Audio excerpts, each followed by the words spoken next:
Hello, I'm Ryan Beasy, and this is the Westminster Standard Podcast. What is the Christian's duty to the civil magistrate? In recent years, we have been told that unless the magistrate commands the Christian to sin, then the Christian and the church must obey the magistrate. But is that the historic understanding of the church regarding the Scripture's teaching on our duty to the civil magistrate? Are there other limits on the authority delegated to the magistrate that Christians in a more nuanced age had articulated? Last October, there was a fascinating exchange at the Reformation and Worship Conference hosted by Midway Presbyterian Church that got me thinking about these topics. Is submitting to the governing authorities the same thing as obedience? Are Christians obligated to obey the civil magistrate even when he exceeds his lawful authority? Let's watch that exchange. Starting with Pastor Pruitt, to give a short answer, what have you learned about ecclesiastical reactions to COVID? Oh, come on. What have I learned about ecclesiastical reactions to COVID? I learned that we went along with what Governor Northam at the time in Virginia required of everybody, and that was for about 3 months. And as soon as the executive order was lifted, after 3 months, we went right back to our normal schedule of gathering. But should there be another executive order like that, I suspect our church will be a little less submissive. I learned that Bible-believing Christians do not believe in 1 Peter. We don't believe slaves have to obey masters, we don't believe women have to obey their husbands, and we don't believe we have to obey the state. And Peter told us we have to do all three of those things, and we just really don't care what Peter thinks.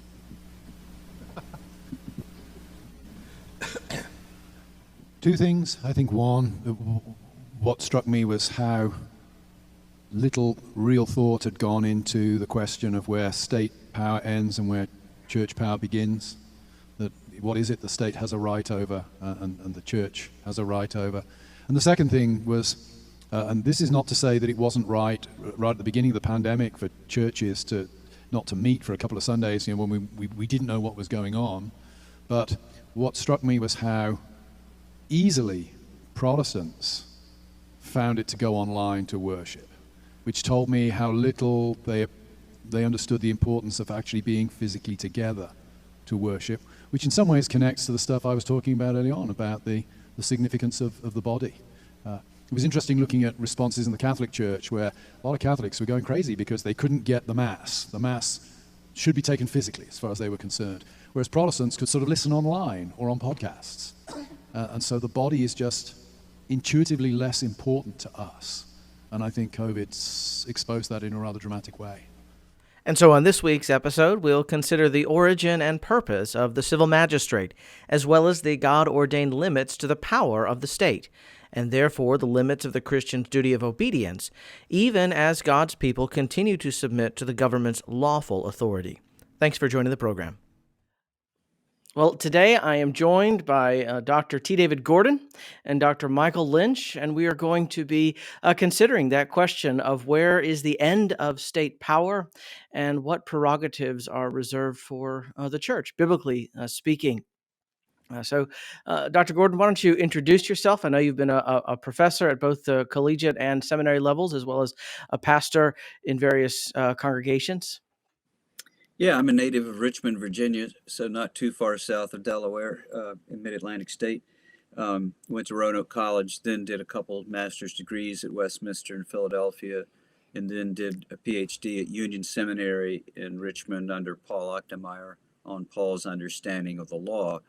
And that's been sort of the area of most of my professional expertise when I've had a chance to pursue that expertise. And that's kind of what got me involved in this sort of a thing. So I started teaching at Gordon Conwell in the fall of '84. We moved here to Grove City in '99, I guess it was. In the last 9 years that we were in New Hampshire, I also pastored Christ Presbyterian Church up in Nashua, New Hampshire, and commuted down to Gordon Conwell from there. And you've also served the denomination and Presbytery in various ways. You've been moderator of Ascension Presbytery a number of times, I think, and you served on the General Assembly's Committee on Constitutional Business. Is that correct? Yeah, I did constitutional business twice, I think. Served on bills and overtures, the old bills and overtures, as it used to be called. I was secretary twice and chairman of that once. So I guess did those things. And I'm about to finish my year of moderating here at Ascension Presbytery at the very next meeting at the end of January. I'll happily hand the gavel over to someone else at that point. Well, someone has to keep Jared Nelson in line. Yes, someone has to try. But the two happiest people on the planet at that point will be a 10-year-old boy with a new bicycle and a Presbyterian moderator handing the gavel to someone else. That's right. Well, Dr. Lynch, tell us about yourself.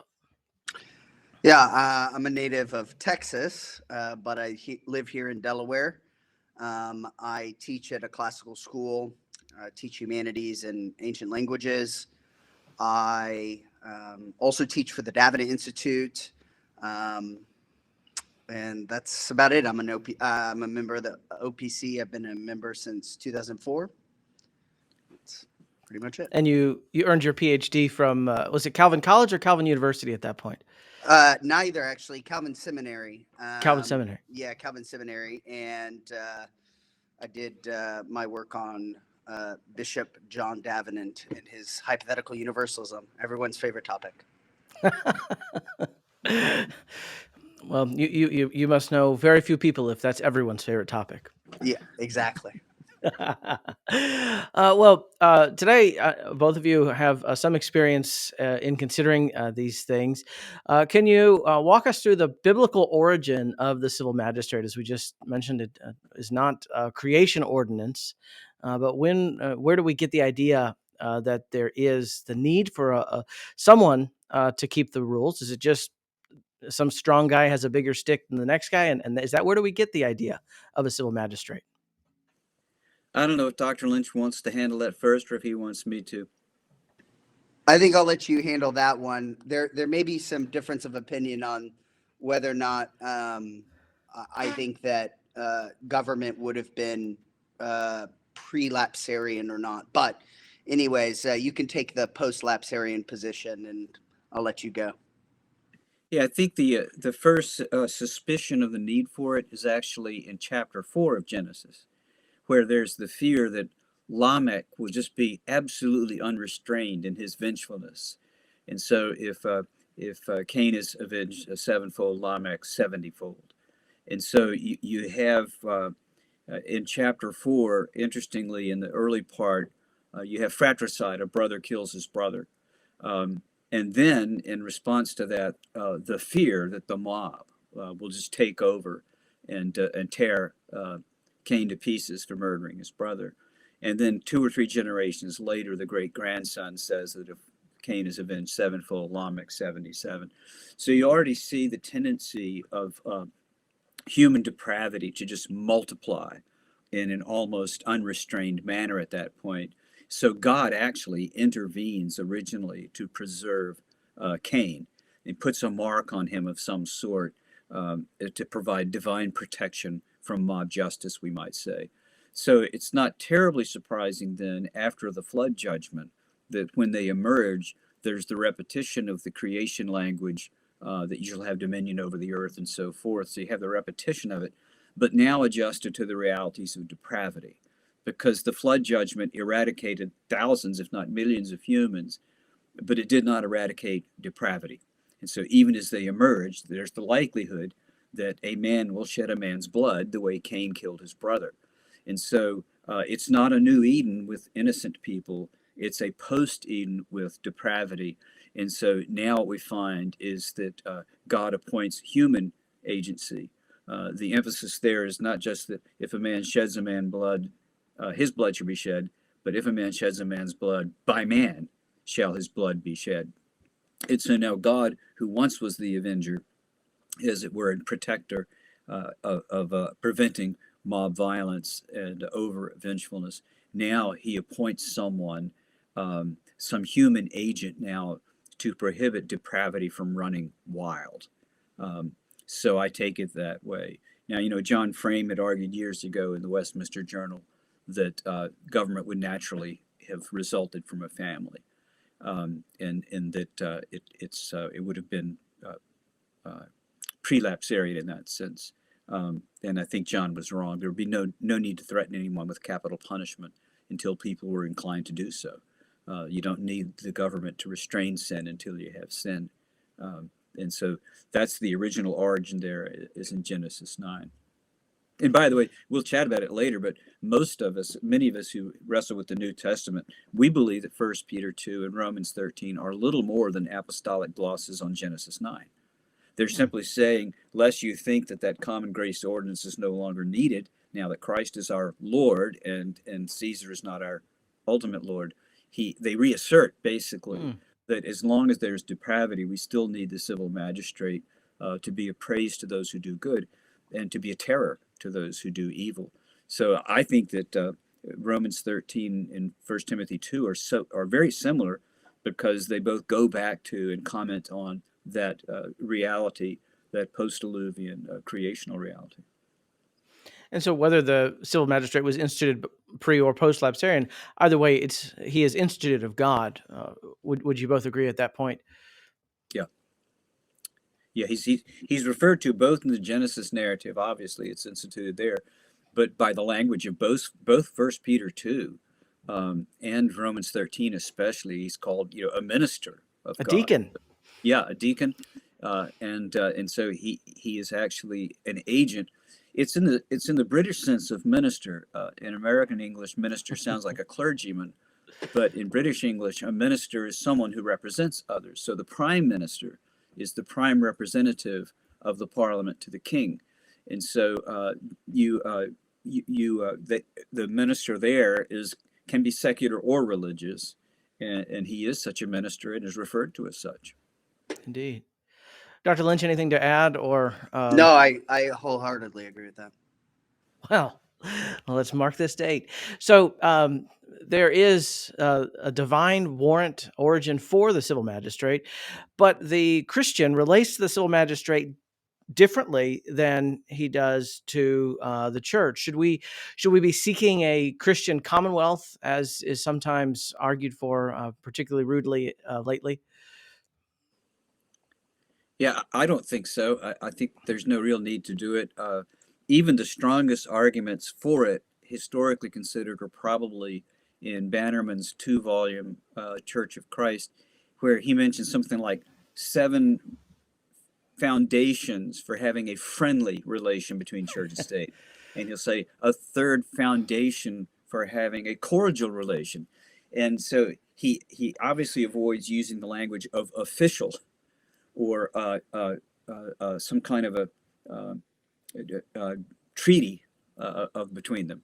And so even the strongest leaner of a church supportive state, once he was aware of Reformed ecclesiology, only talked about reasons for them having a cordial relation, that sort of a thing, or a friendly relation. But no, I don't think there's any mandate that necessitates our doing so. It's dirty business. It's sort of like taking the garbage out. No one wants to be a garbage collector. No one wants to serve in Congress or even the state legislature. Newt Gingrich was right. It's like herding cats. It's a horrible, despicable job, but somebody has to do it. And there's no real need, I think, for us to Christianize the state. I agree. Andrew Melville is quoted, of course, in T.E. Peck's wonderful little article in Volume 2 of his Miscellanies. I don't know if they're still available from Banner of Truth, but that exchange between Melville and King James. So there are 2 kings and 2 kingdoms in Scotland, and the head of the Commonwealth is but a member of the kingdom of Christ. I think, Dr. Gordon, it was you who introduced me to Thomas Ephraim Peck. Yeah, probably. Yes, yeah, I and almost certainly. He says this, writing in 1863, there's no magic in the name of Christ emblazoned on our Constitution and on our banners to transform us into a Christian people. We believe that a civil government was ordained for men and not for the saints only, as there is a moral constitution of all men which responds to the authority of God as moral governor, and they can recognize him as such without the saving power of the Holy Ghost. And as God, the God of nature and providence, has endowed men with the capacity for government who are not Christian. And of course, we could cite Nero and Romans 13 as an example of such. Peck goes on to talk about how the relationship between the church and the state is unique in history. That pagan temples were, of course, arms of the state. That in a Mohammedan system, the mosque and the state are intertwined. And even under the Hebrew Commonwealth, there was some mingling of the church, the synagogue, the Hebrew church with the Hebrew state. They were coterminous, weren't they? Yeah, I mean, there's two ways of looking at that. Perhaps Dr. Lynch will have another look at it, but than I have. But you could say that Israel was both a church and a state, or that she was neither a church nor a state. And I normally take the negative position, that the theocracy was in fact a peculiar institution, and she was neither a state in the ordinary sense nor a church in the ordinary sense. And so it's true that insofar as either existed in the theocracy, they were the same institution, or at least a very similar institution. But on the other hand, some of the free church people, even the freer dimension of Presbyterianism, have tried to argue that they were profoundly different institutions, even within the Israelite theocracy.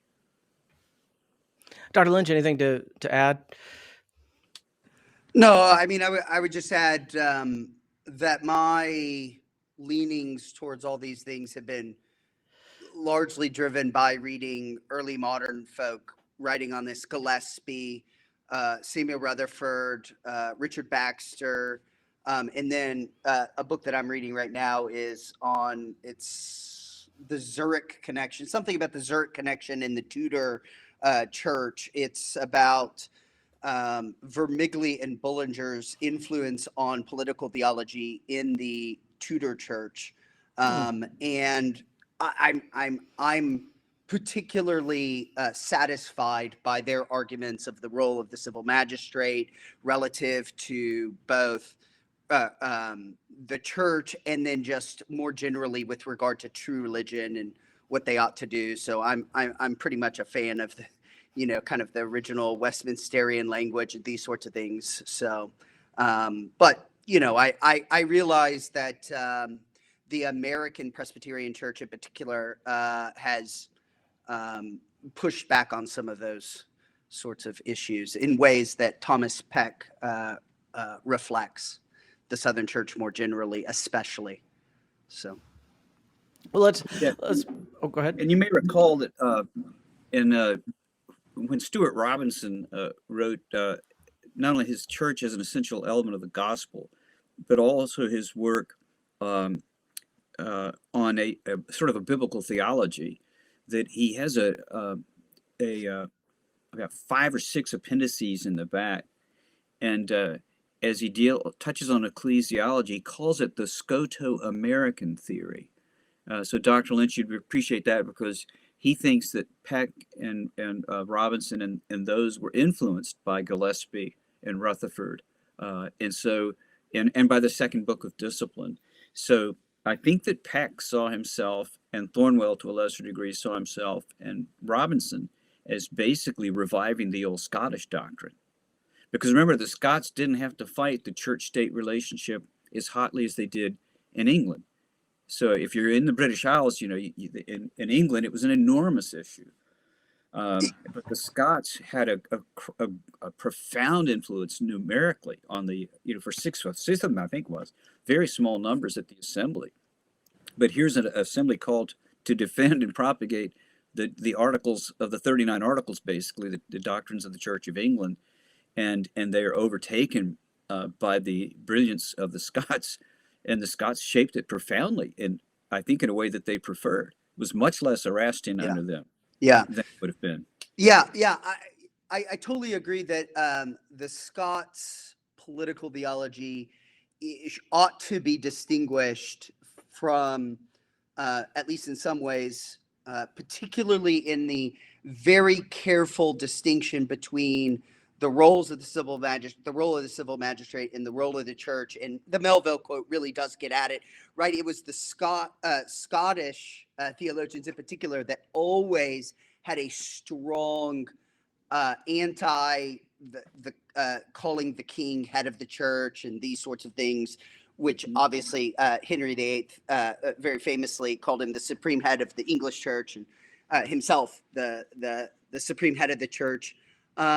What I would say though is that if you read, say, Gillespie's 111 propositions on church-state relations and the role of the magistrate, role of the church, and these sorts of things, and then I've read some of Peck. I've read all of the prior book that you mentioned by Stuart Robinson. We actually read it in seminary.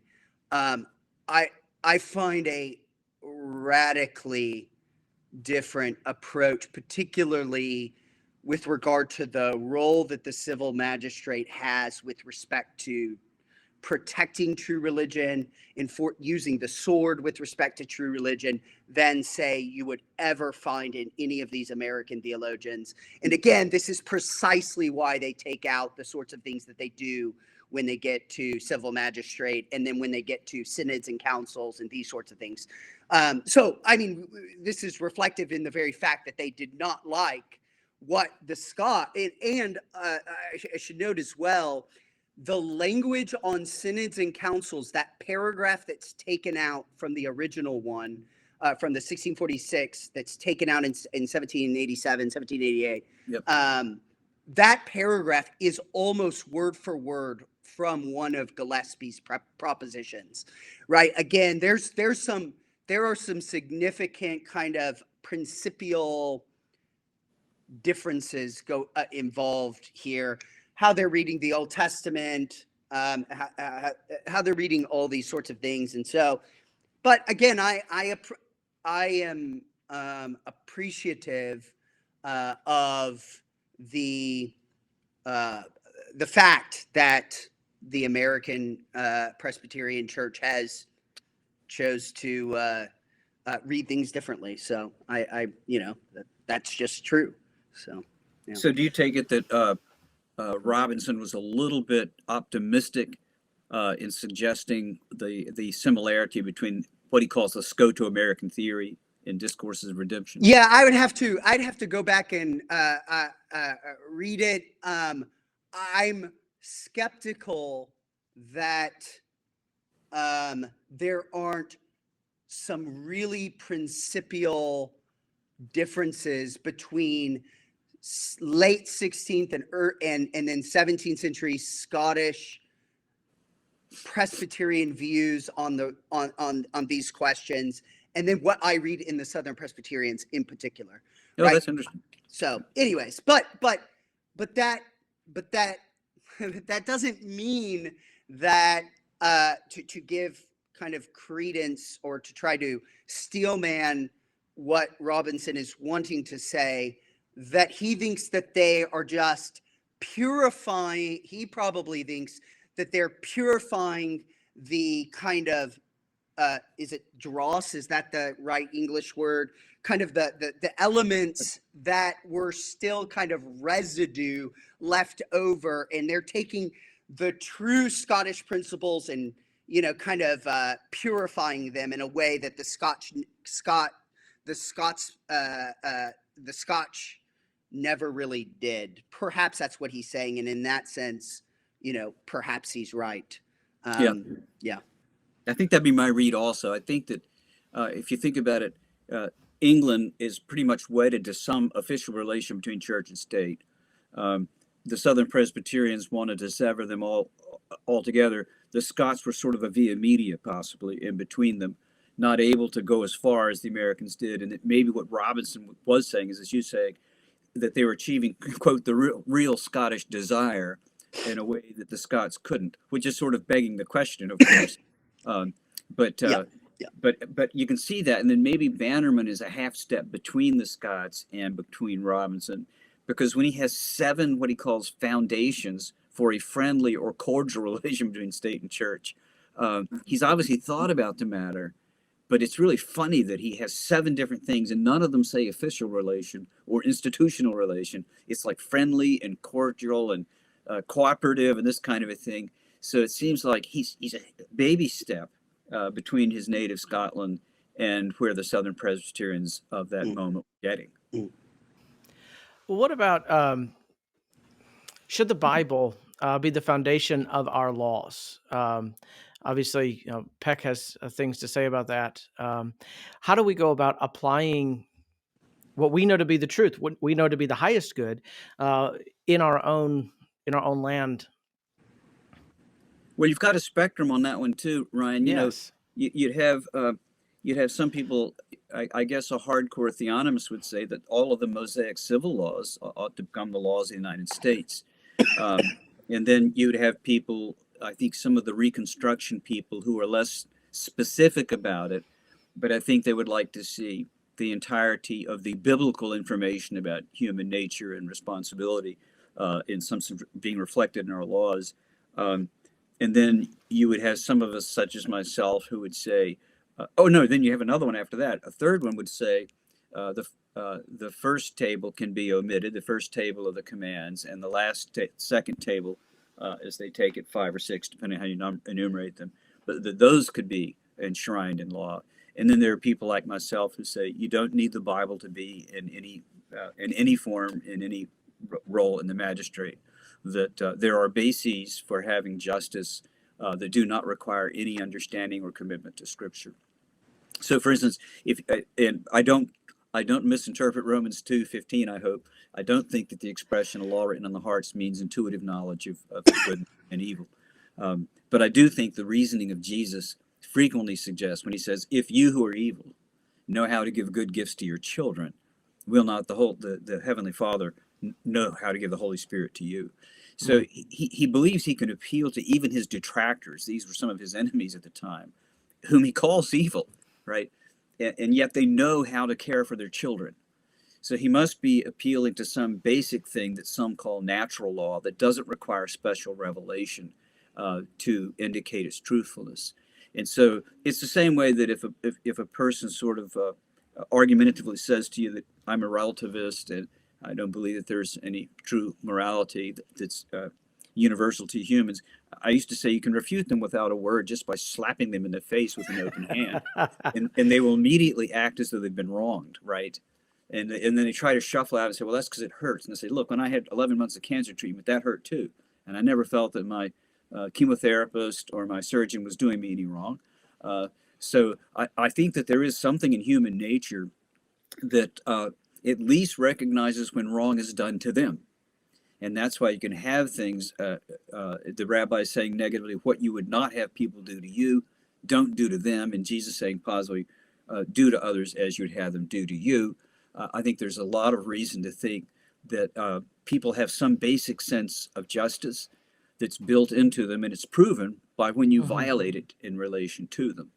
Doesn't mean that the noetic effects of sin don't exist. They do exist. But it just means that you could frame a government by appealing to what's basically just. Peck has an interesting perspective on this. I'm sure you're familiar with. Whereas he says, no, the Bible is not necessary, but he nuances it, and he says this, that the avocations necessary to sustain the being or promote the well-being of society, agriculture, commerce, and so on and so forth, if he be a civil magistrate or whatever, is to be governed by the negative authority of the Bible. So it's almost as if Peck says, well, the Bible is helpful, but it is not necessary to have a civil magistrate, to have a reasonably functioning state. It works better if you have it, but it's not necessary. Would you think that is a fair summation? It's a fair summation of Peck. And I just probably go even a little bit further, right, and say that it's not just that you have to distinguish between the positive and negative commands in the Bible. I don't think you have to consult the Bible at all. Right. Natural law is sufficient. Yeah, I think so. In natural law, as I say, disclosed by the rhetoric of Jesus, by how he argues, that he argues as though people know when they've been wronged, and that's why the Yeah. rabbis said, "What you would not have others do to you, do not do to them." The rabbis could have easily quoted Moses, but they didn't. You see, they knew Moses as well as we do, better, and they knew all 613 commandments. But then they reasoned in what I'd call a natural theology manner. Well, so let's look at some of the specific New Testament texts to help us understand the duty of the New Testament saint to the civil magistrate and to civil society. Is it okay if I put the document you shared with me on the screen, Dr. Gordon? Yeah, you can pop it up there whenever you want, whenever it's needed. Sure. Whether I can or not will be another question. This was our production team here is really not quite top notch. So you compare these 1 Peter 2 and Romans 13. What would you say is the general thrust of these passages? Well, it's interesting. You see there that I color coded several of the terms, in different categories. Green means go and red means stop, you see.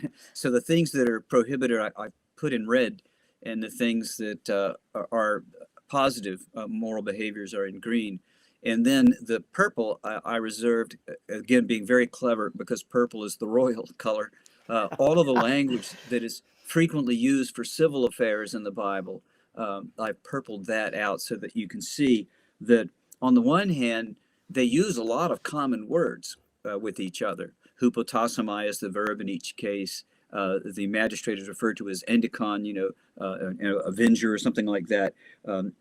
They talk about hupereko, those who are superiors and so forth. Diakonos, doulos, these kinds of things. Timao often has, an official use for the honor and respect due for people who govern in various ways. But the other thing is they also have different words. The interesting thing is there are a lot of synonyms between the two of them as well. And I think that suggests that there wasn't a common text per se that they were both referring to, because each could also vary his language a little bit to say similar things. And I take it that what they're both informed by is Genesis 9. And so each of them is offering his own gloss, as it were, in Genesis 9, reiterating that God has authorized people to be a terror to bad conduct, and to be a praise or an encouragement to good conduct. And so they use the language of doers of evil and doers of good and so forth. And the magistrate in both passages is a servant of God, or a diakonos, minister of God, to achieve this end. And that's why he is to be honored. Now, Paul's text is lengthier than Peter's text. That's why I always used it in my courses. It's the fuller one. And the other thing it does is Peter tells us the what, and many Christians want to know what to do, and I do too from time to time. But what Paul gave us was the why. So the imperative, let everyone be subject, in Romans 13:1, is followed by a for, and then by another for, right? So therefore, you see, so be subject to the authorities, for there is no authority except from God, and those that exist have been instituted by God. And then if we say, well, why would God do that, right? Because therefore those who resist this resist what God's appointed. See, that's the first rationale, and that's what's behind the imperative. Be subject to the authorities because they've been instituted by God, and therefore to resist them is to resist what God has done. And then verse 3, if you say, no, why would God institute these authorities? And the answer is because they're a terror to evil conduct, but not a terror to good conduct. And so he's referring to the divine institution. In my judgment, in Genesis 9, the magistrate is there to prevent the wicked from taking over human civilization. So he's authorized not only to discourage evil behavior, but to be a terror, a fearsome thing to it. And he even bears the sword, which is not used for child punishment around the home in the ancient world. Malchus used a makairon, a sword, to knock the ear off of the servant. And so, in fact, Hebrews uses that word when it talks about the saints of the Old Testament who were persecuted, and some of them died by the sword and so forth. And so I think this is an almost overt reference to the capital punishment instituted in Genesis 9. And actually, Paul gives us more than Peter does.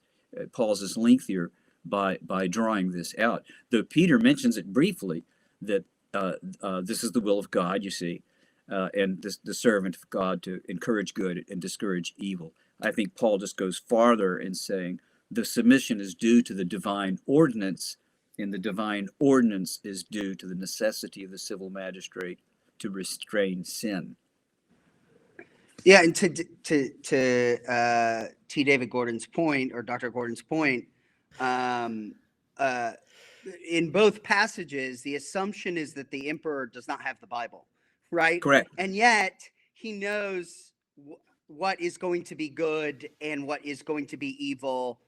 And how is he going to know that? He's going to know it by natural law, right? And most, at least in the period, would have, or not in, well, I think Paul would have understood this, but at least in the early modern period, would have understood that the Ten Commandments are just a summary of the moral law, anyhow, right? Which is natural, and so therefore, anyone can know this. I mean, Paul makes this a deal. It seems to me in Romans 2, anyways. So, or Romans, the latter part of Romans 1. Sorry. So, anyways, so this is to your point. I mean, Nero, he thinks, can already know without the Bible what is good and what is evil, and it is his duty as God's servant to execute justice and bear the sword, right? So, yeah, I mean, Yep. I agree. So the good and evil in view are public good and public evil. That's right. That's why when Hodge comments on these matters, he says the magistrate cares about their behaviors, especially their public behaviors, not their opinions, whether the opinions are about science or philosophy or whatever. That's not a public matter. It's a private matter, but they care. And so if you think about it, when the early liberal republics were getting started, so let's say the late 18th century into the early 19th century, the American Republic and the First French Republic and so forth, the political theorists of their time basically said that the magistrate has to assure that we do not harm another's person or another's property. Now, later they add some smaller additions to that, such as harming their reputation and that kind of a thing. But mostly what you find reiterated everywhere is no harms against their person, you do not injure them, and no harms against their property. You don't steal from them or burn their stuff down, you don't commit arson, these kinds of things. Neither picks his pocket nor breaks his leg. Right. So if you think about it, most of the laws that come along later are in many ways not necessary, other than that starting with Magna Carta and going beyond, we've been sort of a law-dominant culture. But, you know, the hunter-gathering cultures that are related in a less official way of dealing it, they have tribal elders. And if someone has a dispute, they each come and sit before the tribal elders, and they hear them out, and they decide the matter. How do they do it? They do it on the basis of what we'd call natural law, that you can't harm someone, you can't harm his property. And so they don't even have a legislative body. They just have wise people who adjudicate disputes, and they have access to the same realities, basically, to do unto others as you'd have them do unto you. But unless Dr. Lynch has seen something that I haven't seen, I think most of the actual laws in the early republics are protections of person and property. You can't harm another person's person, and you can't harm another person's property. Yeah, I mean, generally, although there are, as far as I know, I believe the last blasphemy case, I don't know if it made it to the Supreme Court or not, I believe happens in the early 20th century in America. There were still blasphemy laws on the books. But generally speaking, yes, right? Usually things that aren't seen, and this to me goes back, it seems to me, to at least John Stuart Mill's views on liberty, where basically he argues that people's opinions or thoughts don't actually harm people's persons or property, right? And so most of America and most of the Western world now, generally speaking, has kind of bought into this principle, although obviously some European countries actually have really strong laws against saying certain things, right? I mean, in Germany, you can't like promote Nazism, and these sorts of things, very, very kind of notoriously. So, anyways, but yeah, I agree. In America, there has been a strong push for freedom of all sorts of speech, and that's why blasphemy laws have kind of run their course in America. Makes sense. And I think John Locke's treatises would be similar to John Stuart Mill's, wouldn't you, on the same sort of points? Yeah. Even with Locke, what you have is a certain push towards toleration of aberrant or of perceived aberrant views. Now, I mean, if you read his treatise on toleration, he actually doesn't call. He calls for. Well, first off, there's the distinction between toleration and support, right? So he's calling for toleration of certain views, and he wants tolerated basically any Trinitarian views. He still doesn't call for the toleration of Roman Catholicism. He doesn't call for the toleration of Islam or anything else. Like it's simply he wants a toleration of basically all the Protestant kind of positions on various things. Basically, if you go read the document, the Act of Toleration of 1688, it's very clear. You have to be a Trinitarian. You have to sign 31 and a half or 35 and a half of the 39 articles, and as long as you sign off on those, you're good. You can get a license to preach and these sorts of things. But you're a tolerated church. And what that means is that you're not getting the full rights of being part of the English church or of the English Commonwealth. You're basically being said, we're not going to prosecute you, right? And we will allow for you. We will permit you. And so there's this gradual move of more and more toleration, and that toleration ends up being eventually in someone like Mill.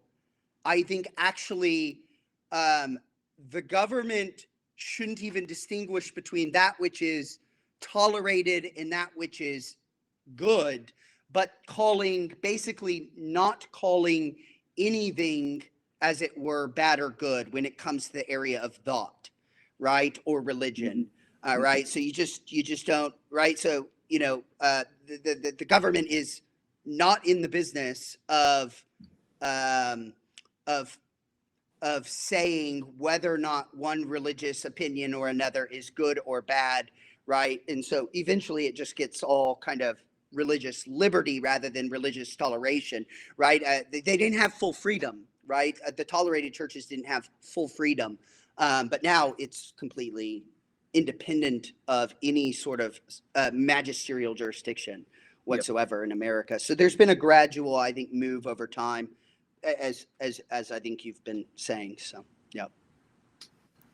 And as you point out in one of your articles, Dr. Gordon, the magistrate fulfills his purpose, whether or not he endorses Christianity or the Ten Commandments or anything else distinctive to our religion. The magistrate is analogous to the waste disposal person. He performs a duty that is vital to the public well-being, but also odious. And that represents a different view than we often associate with the civil magistrate, but I think a valid and vital perspective as our consideration of our role. A lot of, as Christians, our role as Christians and our duty to course, him. Our post-millennial friends regard me as odious, of course, for saying something like that. But the beauty's in the eye of the beholder, I suppose, in a case like that. But yeah, my view is that natural revelation has informed many perfectly fine cultures, and it has informed the way they do law. Hammurabi's code is a pretty good code. The stuff you find in Confucius on filial piety is very wise stuff. It's almost like an entire collection that reflects the wisdom of our proverbs in the Holy Scriptures. So there's a great deal of material in the natural order and in human relations to inform states adequately enough that they don't need any theologians to advise them. Yeah, adequately, but it doesn't hurt. Right, doesn't hurt. Doesn't hurt. And Martin Lloyd Jones said this in his sermon on Romans 13, which kind of surprised me. He said, "The business of the state is mainly negative. Its main function is to limit evil. That is its mandate. The state can do very little positive good." And said in the 1960s, as the welfare state was going full steam in the United Kingdom, acknowledging that there's very little positive good a state can do. So that kind of gets into our consideration of the limitations on state power, which is still resonating in conversations today. What has been the teaching of the Reformed confessions classically on this point, Dr. Gordon? I don't think that they explicitly say as much as I might wish they said. That is to say, I don't think they say the kind of thing that Martin Lloyd Jones said. I think the reason is the Industrial Revolution, the development of the steam engine, the steam turbine in the 19th century. I think that those things, and of course the first electronic things, you replace the Pony Express with telegraph. I think it's the development of those things which bring people to the cities, which move the demography from the countryside to urbans. I think that's the kind of thing that informed Abraham Kuyper, because he's living at the end of the 19th century and he's viewing what had happened in the previous 40 or 50 years. And it was really a time of probably extraordinary change. There may not have ever been a time where there was that much change in such a short amount of time. And that's what caused him to say the 20th century will be the age of totalitarianism, because we didn't have the means to be totalitarian before. The state could not be a Budinsky before you had a state highway system and before you had central heating. I mean, they could turn off your electricity and your power. They do that now, right? If they suspect you doing something illegal in your home, they can turn all your power off and surround your house and so forth. You could even imagine doing something like that in the mid-19th century. But by the end of the 19th century, Kuyper recognized that governments now are going to tend towards totalitarianism, towards absolutism, so that you won't have what he wished, family, church, and state as respective spheres of sovereignty respecting each other, but the state would become, as Dabney called it, topan, the everything. So if you look at Dabney and Kuyper, not that far apart from each other, they're seeing the transition to totalitarianism as the inevitable result of industrialization. And so I think that they were prophetic in what they saw. And I don't think people living 200 years before, at the time of the magisterial reformers and their creeds, I don't think they could anticipate the need to restrain government as much as Dabney and Kuyper and people in their generation saw. By the end of the 19th century, there was a real fear among Orthodox people of totalitarianism, and justified fear. That's all we see now. We see it everywhere. Yeah, I mean, they can, if you park your truck on the road for too long, they can go and seize, at least in Canada, they can go and seize all the money in your bank account if they want to. Yeah. Let me put up a statement from the author of the Heidelberg Catechism, Ursinus, especially the end of his statement here. And speaking of the civil magistrates commenting on the fifth commandment, they are to be honored on account of their office, which is to rule their subjects according to the will of God, whose ministers, servants, deacons they are. It is manifest that we must obey them only insofar as they do not go beyond the proper limits of their office. And so that kind of touches on the disagreement regarding Romans 13, which became especially heated 3 years ago. What is the limit of their proper office? Likewise, you noted in one of your articles, our Westminster Confession of Faith, it is the duty of all people to pray for magistrates, to honor their persons, to pay them tribute or other dues, to obey their lawful commands, and to be subject to their authority for conscience sake. And so you're absolutely right. There was no way they could have foreseen the power and Budinskyism of the magistrates in the 20th and now the 21st century. But they did, even 500 years ago, understand that there was a principle that the magistrate is to obey insofar as his commands are lawful. Correct. And Dr. Lynch, what do they mean by lawful commands or the proper limits of their office? What was in view Yeah. there? Yeah. So, well, first they're limited by God. So any commandment that would cause people to do something that was unlawful is ipso facto unlawful, right? So if, he commands me to do something sinful, that's on its own account unlawful. But they also recognize that nations have constitutions, or these states have constitutions, whether they're written or unwritten, right? And so therefore, say in England, the magisterial power is divested not just in the king but also in Parliament, right? And then in their constitution as well, there are certain rights that are known to be foundational to the subjects themselves, such that if either Parliament or the king were to ever usurp those or to undermine them, they'd be breaking, as it were, their constitution as a government, in such they would be unlawful. Now, they're unlawful not because they're seen to be against God's divine law at that point. They're seen to be unlawful because they're breaking the constitution of that society. Yep. When the subjects consent to a magistrate, and the magistrate takes upon the rule of those subjects, he is consenting, as it were, to whatever constitution is already there. And so therefore he does not have the right to make a command, or to make a law that undermines those constitutional rights. And this is why, right? So we would say that the president, even now, it would be unlawful for him to just make an executive order that we don't have the right to bear arms. Why?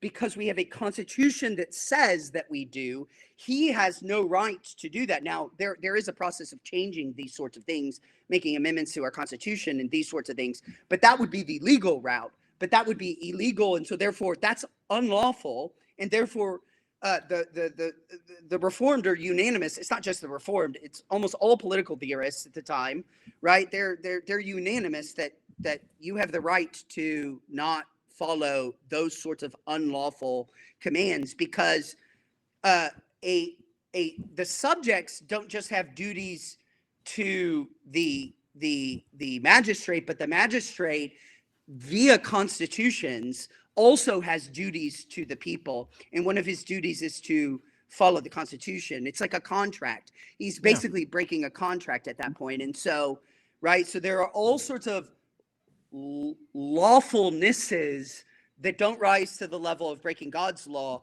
but would still be areas in which a Christian could, or just a subject could lawfully, as it were, lawfully reject and not submit to, resist.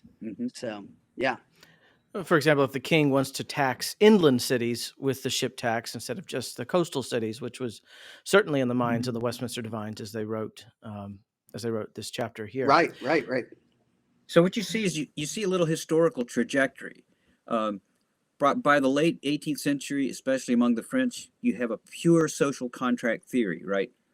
But before that, you have the English jurists that Dr. Lynch is talking about, right? Talking about the Constitution as having the effect of what was later called social contract. And you go back even further historically, and you have Magna Carta, where for the first time, there are the lords and the landowners actually restrain the king in some ways. Yeah. For instance, in saying, you can't allow people to fish but X amount of fish at this part of the Thames, because then when the water goes down to other cities, they won't be able to get fish out of it. It's fascinating. The 47 things or something in Magna Carta are all nitpicky things like that. They're really fine things, you see, suggesting even there that there is an unspoken contract between subject and monarch. And then they articulate that in Magna Carta later with the jurists that you were speaking of, that it would say it's also unlawful to violate this contract that constitutes us. And then, of course, yeah, in some ways, in a more secular vein, it becomes full on social contract theory. But you see it developing over a long period of time. And Charles Hodge several times in volume 3, it's at page 3, I think it's 360 or 68 or somewhere in there. But 2 or 3 times he uses the term nullity to refer to what Dr. Lynch was talking about. If you do something that's unconstitutional, there it is. See, it is a nullity, and no man sins in disregarding it. So he uses that term 2 or 3 times in a 4 or 5 page space, where he says, yeah, in addition to what's contrary to what we might call natural law, he can't violate the Constitution.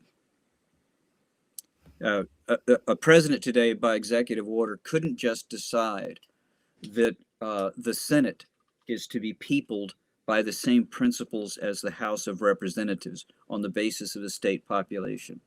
There's still going to be Wyoming and states like that actually have more representation in the Senate than they do in the House, because they only have one in the House because they're so small population-wise. But every state gets 2 senators. So I think Hodge and others would say, if you were by executive order to violate that, you had violated the Constitution. Or if the government were to do any number of things not reserved for it in the Constitution of the state or the county charter or whatever that might be, we can cite broad or absurd examples, of course. But these principles are vital for us to understand. Yeah, and the posse comitatus in the mid 20th century, early to mid 20th century, I suppose, they moved to Idaho because of the income tax. There's nothing in the Constitution that says the federal government can tax anybody. It can tax commerce, but it can't tax your income. And so, I'm not sure there's been a good court case since then where it's been finally adjudicated. And if so, I'm sure it would have been a liberal court that permitted it. But the Constitution does not authorize Congress. This was the problem Washington had during the war. He couldn't conscript people, and he could ask state for monies, and he can ask state for troops, but he had no authority to simply say they've got to send it. And so you had citizen soldiers, and that meant, when it wasn't harvest time, they'd be happy to serve. But as soon as it was harvest time, they're going back home and work in the fields. So, one could make a strong argument that that required not merely Mr. Roosevelt's decision or others. It probably properly required a constitutional amendment. Yes. So there is grounds for civil disobedience in the principles of the Scripture. Another principle being, let's see here. No, that's there. Charles Hodge, from his commentary on Romans, the obedience the Scriptures command is to render our rulers is not unlimited, but only in the exercise of their rightful authority. And so on this ground, he concludes, our obligation to obedience rests, and the obligation ceases when its design is systematically, constantly, and notoriously disregarded. So it seems as though the civil constitution can limit the obedience that we owe, our duty to the civil magistrate. But what other areas might we consider to be Christian civil disobedience? I want to play a little clip here from everyone's favorite news channel. Thank goodness. Also, in Iowa, the state capitol allowing a satanic temple display, essentially recognizing Satanism as a religion. A Christian veteran was so upset by it that he tore it down. I was surprised that the legislature allowed it up and that they didn't do anything to take it down, just to take it down. It offended me. It touched a nerve. It was, righteous indignation. I'd call it, Christian civil disobedience. So I took the statue that was there and the idol, whatever you want to call it, and then it's no longer there. Christian civil disobedience. Interesting language. It sounds like he may be under charges because he started to say one thing and then changed course that, it's no longer there. He didn't acknowledge that he did anything. Interesting language there. But Christian civil disobedience, is that what Paul did in Acts 15? He's wandering through Athens and he sees a bunch of idols and he is angry about it. He's offended and they're no longer there. Is that our Christian duty? Does being a Christian give us the right to do such things? Yeah, I would say if you go back to the two fundamental principles of no crimes against property and no crimes against persons, then if people want to have an idol in their front yard, they can. As Presbyterian Christians, we think all of these manger scenes are idolatrous, and they're all over the place, right? Yes. So we think they violate the second commandment. But I don't go and tear it out of my neighbor's yard because it's his yard. Now, what they do on public property, I think the public has a right to inveigh on those kinds of things and to appeal to their city town fathers and so forth. And maybe the town fathers just want no celebration of any religious holiday, whether satanic or Christian or Islamic or Jewish, whatever. Or the town fathers might decide to tolerate it. If they choose to tolerate it in a public place, then I think you just got to go somewhere else to do your business. Yes, interestingly, we have on Christmas Day, we debuted an episode on the Second Commandment and looking at the common differences that are in the PCA with the Second Commandment, and expressing alarm that we seem to have this double standard, that we're outraged by an idol in a state house, but not a violation of the Second Commandment in our own yard, perhaps. Or at our own church buildings. I wouldn't be surprised if some NAPAR churches had nativity scenes right in the churches, right? Wouldn't surprise me at all. Somebody was chatting with me a couple of weeks ago about the true meaning of Christmas, and I said, there is no true meaning of Christmas. It's not apostolic. It was 3rd or 4th century before the church ever did this. There is no true meaning of Christmas. There's true meaning to the incarnation and to the two natures of Christ, to the hypostatic union, all sorts of things. But there's no true way to observe a rite that the apostles didn't observe. And so you can do whatever you want. We just happen to enjoy our family and eat a lot. And if you're Robert Louis Dabney, you go rabbit hunting. Yep. And if I went out the day before, I'd rabbit hunt first, and then we would eat the rabbits. That seems to be a better way to do it. It's really funny if you read our standards on this, right? Any image of anything in heaven above, earth beneath, or waters beneath the earth, that's pretty comprehensive. And it expressly says, or any of the three persons of the deity. And so if you think the God-man at his birth was a part of the Godhead, then you can't have an image of him. Not in front of your house, not in front of your school, not in front of your town hall, not anywhere. Amen. So we disobey, obviously, when we are commanded to sin. In the scripture, we see numerous examples of that, especially the book of Acts. We see in Acts 16, though, the apostles are commanded to leave town, and they say, no, we're not going to do that. And as I take it, you would argue that they were right in refusing to leave town, to leave Philippi, because the magistrates had exceeded their lawful authority.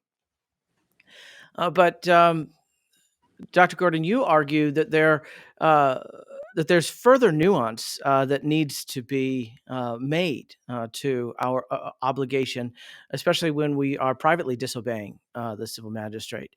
Let me put up this quote from you here, which I think elucidates this very well. You say, if in my judgment it is that the magistrate's role is limited, got to get that thing off there, limited to punishing wickedness, and if it is my judgment that the magistrate now threatens to punish behavior that is not wicked, why am I obliged to concur with the magistrate's judgment? If the right of private judgment is inherent in the Protestant view of liberty of conscience, and if for this reason I am even free to understand Scripture in a sense other than the sense taught by the church, how is it that I do not enjoy the same liberty of conscience with regard to the dictates of the magistrate? Is it possible that I owe more allegiance to the civil magistrate than to the ecclesiastical authority? I think that's a point that's often overlooked. Would you flesh that out there? First, there are two opinions at the assembly, and the reason they said obedience to his lawful commands is they didn't enjoy unanimous consensus on what constituted a lawful command. And so that's where Hodge and Dabney disagreed somewhat profoundly. And it's one of the few places where I find myself in disagreement with Dabney on that point. Because if Luther can be lionized for saying, unless I'm convinced by Scripture or evident reason, it's not safe, I can't do otherwise, here I stand. If he can interpret the Scriptures differently than the Pope does, then I can interpret the Scriptures or common law differently than the magistrate does. How can it be that the magistrate has higher authority than even the heads of the church?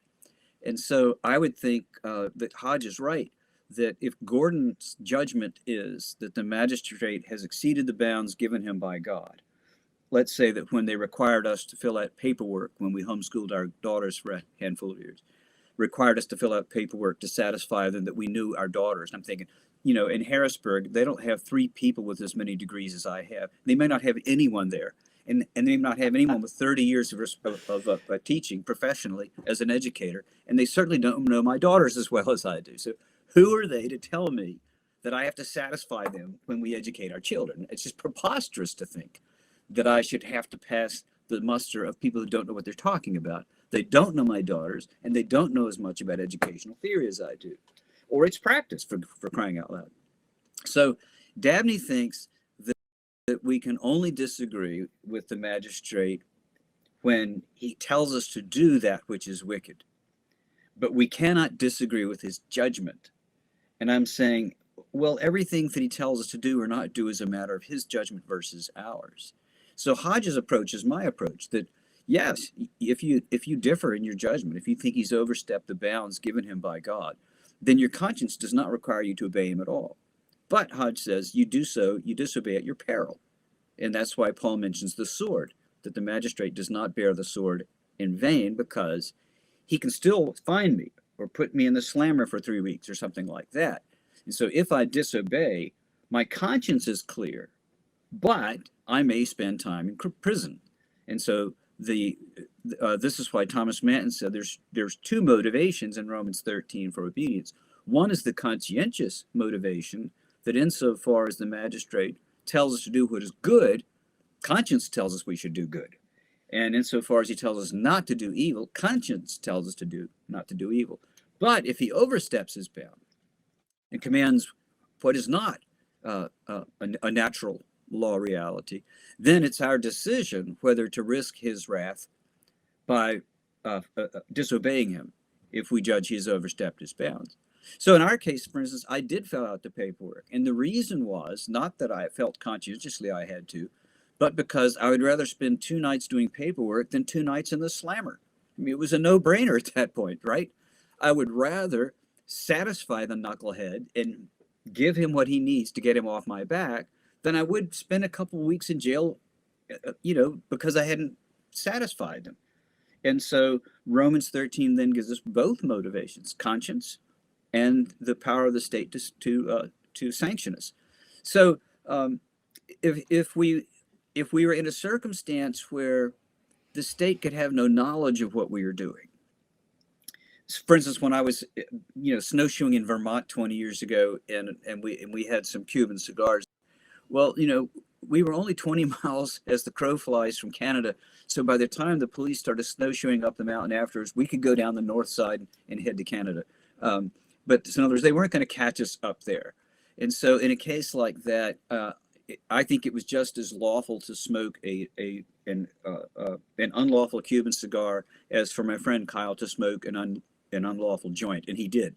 And so I smoked an unlawful Cuban cigar. He smoked an unlawful joint.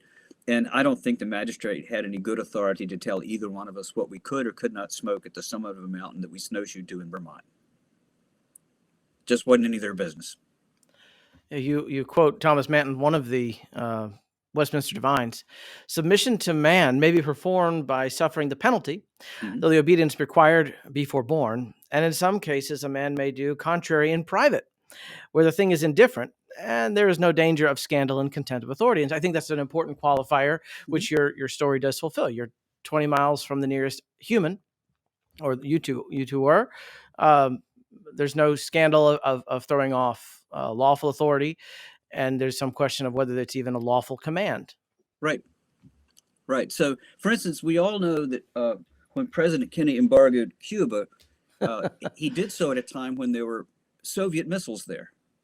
And you guys are younger than I, but when I grew up, we had missile drills at school in third and fourth and fifth grade, where they would play a siren and we'd get under our desks and stuff because we never. And knew that geography book would give you a lot of cover, right? Yeah, that's right. But we're trained to get under our desks because missiles might fly from Cuba, and so with all the mess that went on there, eventually he stood Khrushchev down and the missiles were gone.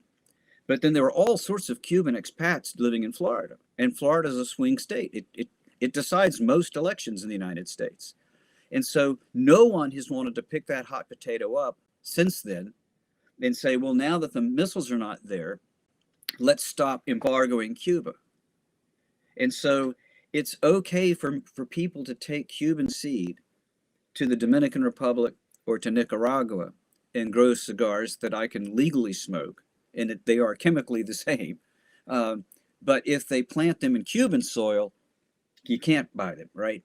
And that's so crazily arbitrary, and it's due for the mere political reason. In fact, had W been reelected, had he been elected for a second term, he'd already made it clear that he would have opened up trade with Cuba in his second term. But he couldn't say that before the election because he wouldn't have been reelected, and he knew he wouldn't have been. But had he been reelected, he was going to open relations. And still, here we are 3 or 4 presidents later, we still haven't opened full trade with Cuba. And so it's just a silly law. Cuba is no longer a threat to us. The Soviet Union doesn't exist. There are no nuclear missiles in Cuba. And yet a law which might have had some real justification in 1962 has no justification today, and it's still on the books. So I think I ought to just sit in my front yard sometime and smoke a Cuban cigar and have a sign beside me that says, I'm smoking a Cuban cigar, and show a little contempt for the law, because in this case, the law is contemptible, right? It's just so contemptible. We ought to show contempt for it. I think they did loosen that you can't buy them, but you can possess them. So I guess if you steal them, it's okay. No, if you when we were in Paris and London a couple years ago, just before COVID, I bought some Cuban cigars at Heathrow and brought them home. So you cannot have them shipped to you by a retailer into the United States. But if you're traveling in a country that trades with Cuba, you can bring X amount back with you. So essentially the United States government simply can't tax them, which seems, again, counterintuitive. Yeah, I mean, if the government wanted to tax them, they could make some real money. Well, you bring up COVID. During COVID, we were told we were sinning if we refused to shut down houses of worship or if we refused to wear a mask. Following your logic, is it wicked to refuse to wear a mask, or is it wicked to cease worshiping on the Lord's Day at the magistrate's edict? I think there could be times when the mask might be useful. I think the law of charity would be if you're visiting someone in the hospital and the person has, if the person's 80 years old and she has a problem with her breathing and maybe even have a mild case of pneumonia and so forth, and it's during COVID, I think if you're paying a pastoral visit, you wear a mask, for goodness sakes. In this sense, you say, if nothing else, she'll feel safer. She may not be safer, she may be safer, but she'll feel safer. So as the law of charity, I think you would behave around others in a manner that makes them know that you care about their well-being and welfare. But no, I would have done what Dr. MacArthur done had I still been in the pulpit in those days. I would have said what he graciously said, which is that we're not going to discipline anyone during this COVID epidemic if they stop coming to church. We aren't epidemiologists. I'm not. My deacons aren't. My elders aren't. My people aren't. And so people have to make their own decision about what they will do. He said, however, I am a minister of the Church of Jesus Christ, and one of the things we do is we meet on the day of the resurrection, on the first day of the week, and we conduct public worship. And it may be myself and 10 deacons and no one else, but that's what we do. And it's our duty as heads of the church to do that. And if others want to join us or none want to join us, that's fine. And I thought his response was perfectly fine. Dr. Lynch, your church had a had a very significant issue and run-in where you took the governor to court over his edict forbidding God's people to gather on the first day of the week. Yeah, it wasn't that he was forbidding us. It was that early on, for the first couple weeks, he made what he did was he gathered together a whole bunch of liberal ministers to advise him on what he should do relative to public worship and how that should be affected by COVID. This is very early on, right? So this is like the first couple weeks. And they came out with a ruling that basically said you could still circumcise your children, but you couldn't baptize anyone, right? So like there was all sorts of weird rules that were unequally fitting to various kind of religious worship. They weren't neutral in terms of content. Yes, right. So, for example, you could only have 10 people in a worship service, but there were no limits on how many people were at gambling facilities. There were no limits on how many people could be in liquor stores at any given time, these sorts of things. And our Constitution has one of the strongest, our current Delaware Constitution, if you go to the very first article, has one of the strongest emphases on the necessity for the common good of public worship, actually. So it says that while the government can't force anyone to go to worship, it can't force taxes anywhere, it basically says it's really good for people to meet in corporate worship, is basically what it says. Like, it's good for people to go to church. So if you read it, it's still there. That's the wording. 1895 is the current thing. Yeah. Anyways, so the lawsuit that my church, along with one other church, and it was particularly our minister and this other minister who was some kind of Pentecostal African American minister who was also upset for the same sorts of issues, brought a lawsuit against the governor for it being both unconstitutional as well as kind of unnecessary. But the unconstitutional business was the lawfulness side of things. And it was eventually judged. It went to the Chancery Court. Chancery Court says this isn't really a Chancery Court issue. Then it went to the other kind of state court. And they decided that the governor was immune from any lawsuits relative to his executive decrees.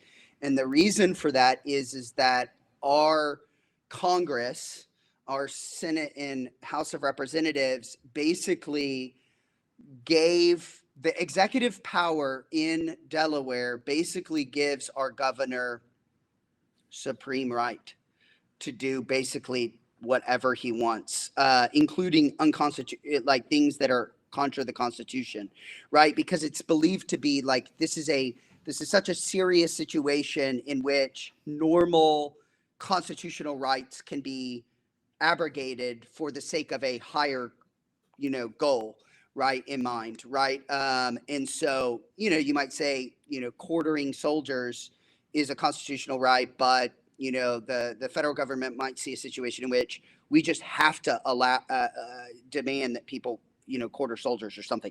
Anyways, all that to say is that it was thrown out as being there's no way that you could prosecute this. So they threw it out. Anyways, it seems like that would be a precise situation where Hodges' counsel would be vital, that he has violated the clear language of the highest law of the state in the Constitution, and of course the federal Constitution as well.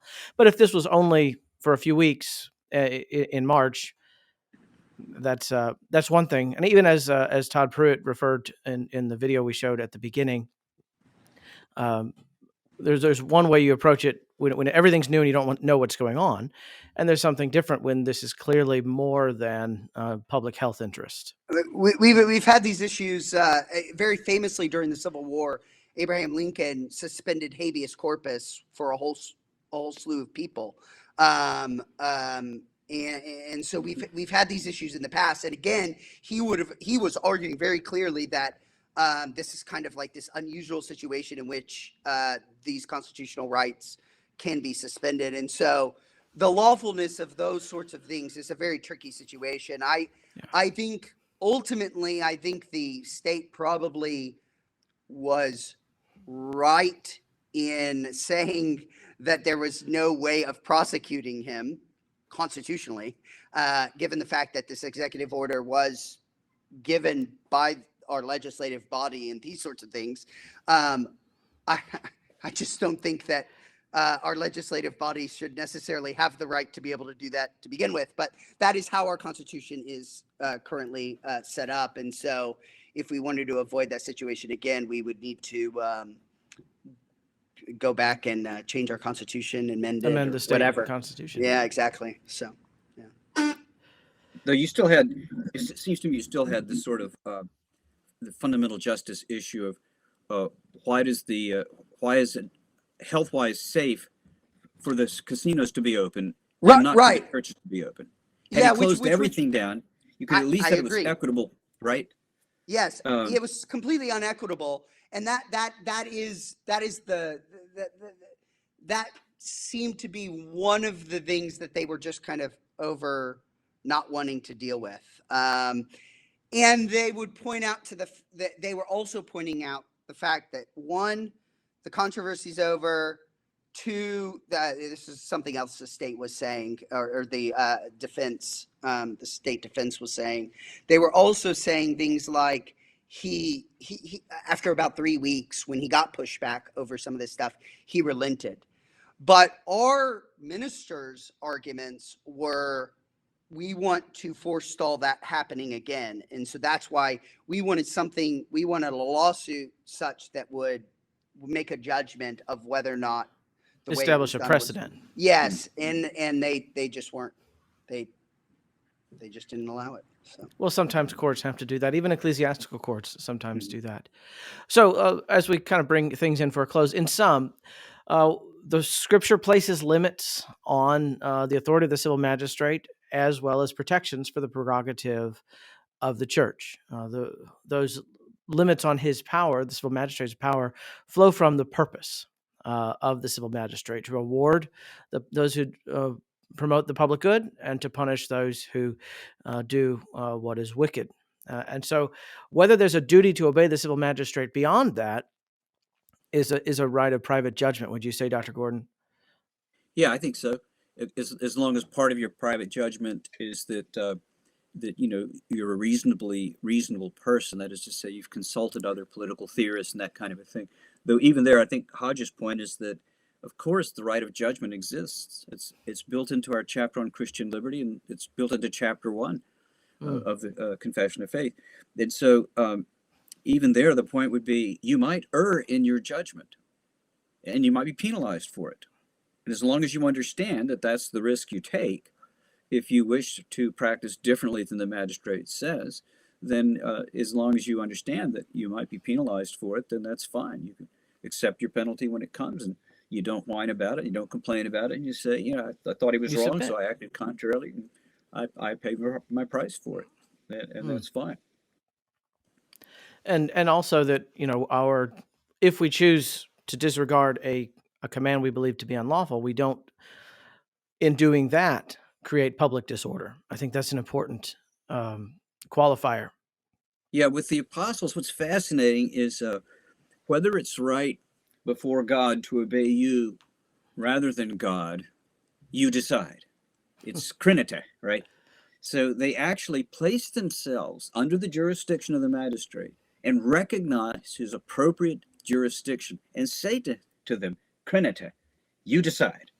So they understand that it's their decision whether to punish the apostles or not, and the apostles recognize that. And so on the one hand, they do not offer them the obedience required, and on the other hand, they do submit to the fact that the council there at that point will have jurisdiction over the matter and will judge whether to penalize them or not.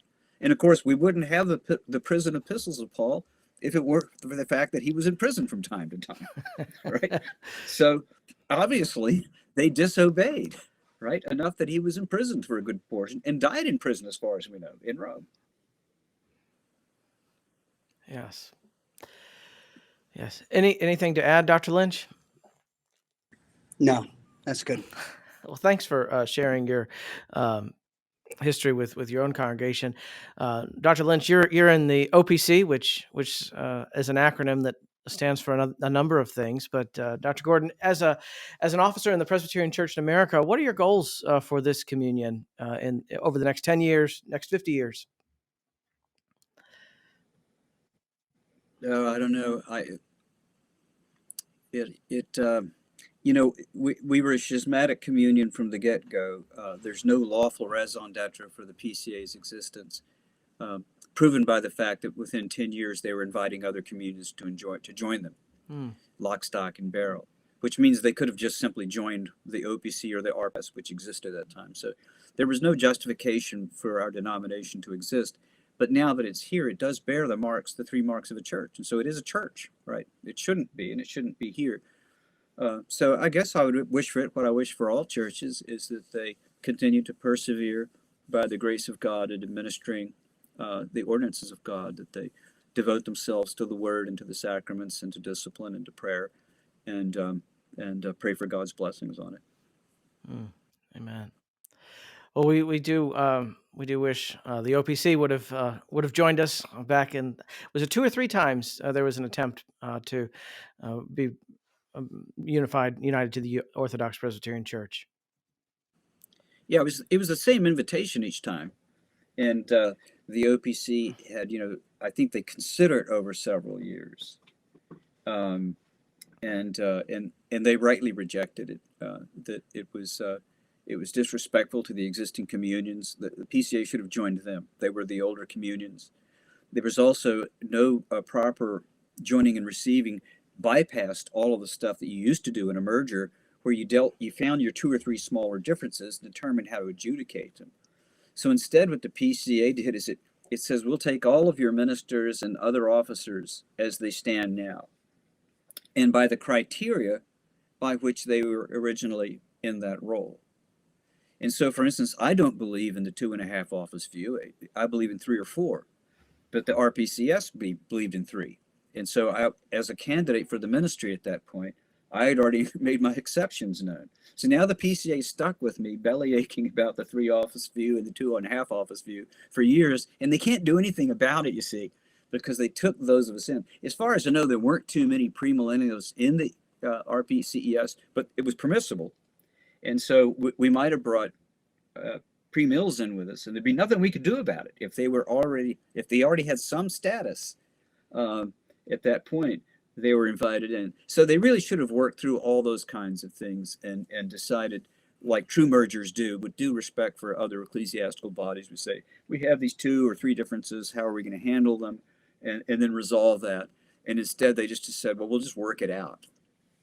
And it hasn't worked perfectly. And we're still trying to work it out. Yeah, and we would have been a better communion if the OPC were a part of us. But really, that means when the PCA was founded in 1973, there was no, it seems to me, justifiable reason, ecclesiologically speaking, for them not to just join the OPC or existing RPCES communions. They had well-established presbyteries and communions all across the country. The handful of people that came out of the PCA originally, 30,000 or 25,000, whatever it was, they would have been welcomed into the other NAPART churches with open arms. All right. Well, thank you both for your time. This has been wonderful for me to reunite with the 2 of you. I've enjoyed it, and I've learned a great deal. Yeah, it's been nice for me to get acquainted with Dr. Lynch. Hey, nice to meet you, Dr. Gordon. Ryan, it's good to see you again. It really is. It's a sweet time. Thank you both. Yeah. Take care. Good to see you. Thanks for joining the conversation on the Westminster Standard, which is the podcast of Jude 3. For additional resources or to make a donation, please visit our website, jude3pca.org. I hope you'll come back again next week for more encouraging content as we seek to cultivate biblical fidelity and confessional integrity within the Presbyterian Church in America and Reformed churches everywhere. I'll talk to you then. Thank you.